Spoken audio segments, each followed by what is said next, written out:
Les philosophes des Lumières avaient des positions très nuancées en matière d'esclavage, d'abolition de l'esclavage, de liberté pour les esclaves. Une position qui était certes nuancée et voire parfois donc, opposée chez certains. Par exemple, il y avait des philosophes qui estimaient qu'il fallait donc tenir compte de l'arriération, entre guillemets, des esclaves et qu'ils n'étaient pas en état psychologique et culturel en termes de civilisation, parce que le mot civilisation était déjà là, à cette époque, avant même la colonisation et le colonialisme. Donc le mot était déjà dans la bouche et sous la plume des philosophes des Lumières.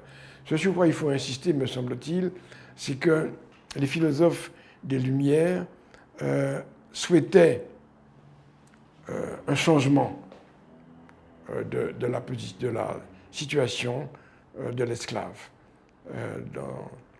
dans les Amériques. Et c'était pour eux c'était intenable. Bon. Et donc, certains ont souhaité une abolition immédiate. Et d'autres, donc, étaient plus nuancés. Maintenant, il faut tenir compte aussi du fait que les esclaves étaient achetés et qu'ils représentaient, en quelque sorte, une certaine fortune.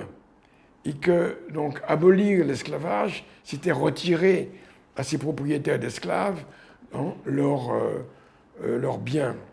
Et donc, certains estimaient, en effet, qu'il fallait indemniser les propriétaires d'esclaves, et ce qui est quand même aujourd'hui, assez paradoxal. Je veux dire, et que ceux qui avaient souffert de l'esclavage n'aient pas été indemnisés, et que ceux qui avaient fouetté, qui avaient coupé des jarrets, qui avaient pendu et qui avaient exercé leurs méfaits sur les esclaves, étaient indemnisés. Donc c'est vrai qu'aujourd'hui, ça peut paraître très choquant.